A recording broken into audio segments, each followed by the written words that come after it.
Hi everyone, তোমরা সবাই কেমন আছো? আশা করছি তোমরা সবাই খুব ভালো আছো। আমি হাউসওয়াইফ, আর হাউসওয়াইফ হয়ে কিন্তু আমি ঘরে বসে প্রায় 15 থেকে 20 হাজার টাকা ইনকাম করি। কি করে জানো? হ্যাঁ, স্বামীর ইনকাম মানেই আমার ইনকাম।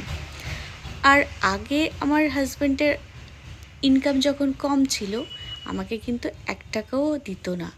সারাদিন ধরে কিন্তু আমি ঘরের কাজ করলেও 1 টাকাও পেতাম না। তো বন্ধুরা, তোমাদেরও এরকম হতে পারে যে তোমরা সারাদিন ঘরের অনেক কাজ করছো, কিন্তু তোমাদের হাজব্যান্ডরা তোমাদের 1 টাকাও দেয় না, এমনকি হাত খরচাটুকুও দিতে চায় না। এটা কেন হয় জানো? কারণ ধরো তোমার কাছে 20 হাজার টাকা আছে, তুমি সেখান থেকে 15 হাজার টাকা কাউকে দিতে পারবে না, কারণ তুমি চাইবে তোমার কষ্টের টাকা তোমার কাছে থাকবে। তেমনি হাজব্যান্ডরাও ভাবে যে আমার টাকা আমার কাছেই থাকবে, অন্য কাউকে দেব না, এমনকি তার স্ত্রীকেও দিতে চায় না। তো তারপর থেকে আমি চিন্তা করে দেখলাম যে আমায় যদি টাকা আমার হাজব্যান্ডের কাছ থেকে নিতে হয়, তাহলে ওর ইনকামটা কিন্তু আমাকে অনেক বেশি করতে হবে। তো কি করে সম্ভব সেটা? সেটা হচ্ছে ঘর পরিষ্কার পরিচ্ছন্ন করে। রোজ 3টি ঘর ডিপ ক্লিন করতে পারলে কিন্তু ঘরে আসবে প্রচুর টাকা।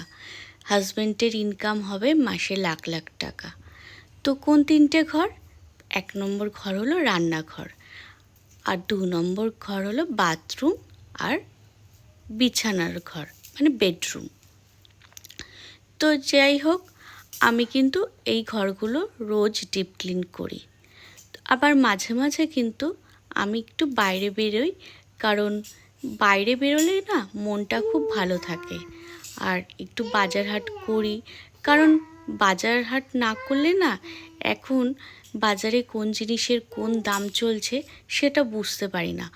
তো সেই কারণে কিন্তু আমি একটু বাইরে বেরিয়ে মার্কেটিং করি। এই যে প্রত্যেকটা ব্যাগই না খুব সুন্দর লেগেছে আমার, কিন্তু হয়েছে কি, মিঠির বাবার যে ব্যাগটা পছন্দ আমার হচ্ছে না, আর আমার যে ব্যাগটা পছন্দ মিঠির বাবার পছন্দ হচ্ছে না। তো এই করে কোনো ব্যাগই কেনা হয়নি। তারপরে এলাম ফলের দোকানে। এখন না এই নারকেলি কুলগুলো খুব উঠেছে, আপেল কুল, তো এইগুলো একটু কিনে নিয়েছি।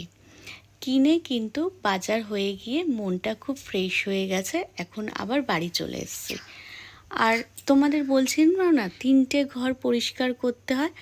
আগে আমি কিন্তু বাথরুম পরিষ্কার করতে খুব ঘেন্না পেতাম। সপ্তাহে একদিন আমার হাজব্যান্ড বাথরুম পরিষ্কার করতো।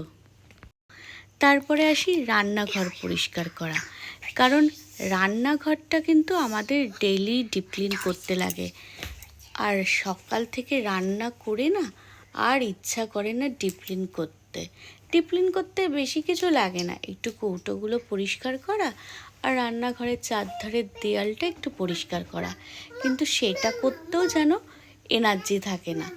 কিন্তু কি করব, এই করে করে যখন গরিব হয়ে যাচ্ছিলাম না, আর হাতেও একটা টাকা পয়সা আসছিল না, তখন ভাবলাম না, এইগুলো যখন প্রত্যেকটা বড়লোক ঘরে হয় তো আমিও করি, দেখি এর রেজাল্ট কী হয়।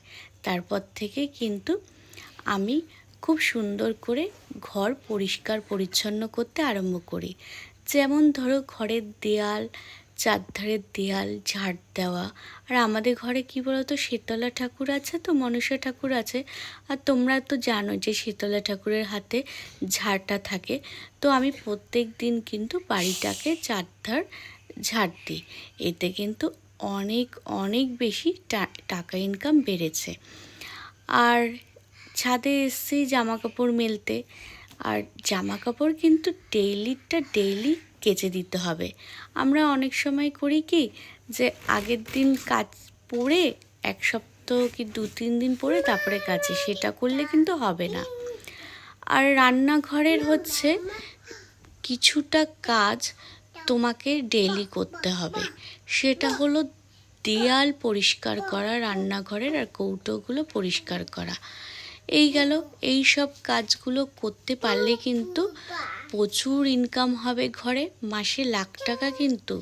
হ্যাঁ, একদিনে কিন্তু 2টো এসি কিনতে পারবে, এরকম ইনকাম হবে।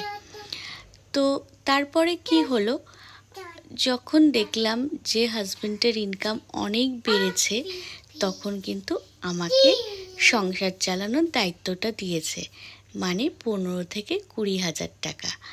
আর তারপরে আসি বেডরুমে জানো তো পরিষ্কার করা কোনো ঝামেলা না, ঝামেলা হচ্ছে একটাই, বেড কভারটা পরিষ্কার করা, মানে ডেইলি কাচা। হ্যাঁ, আমি বড় বড় হোটেলে দেখেছি যে ডেইলি কিন্তু বেড কভারটা কেচে পরিষ্কার করে দেয়। তো সেই দেখেই আমি শিখেছি, আমিও কিন্তু এখন রোজ বিছানার চাদরটা কাচি।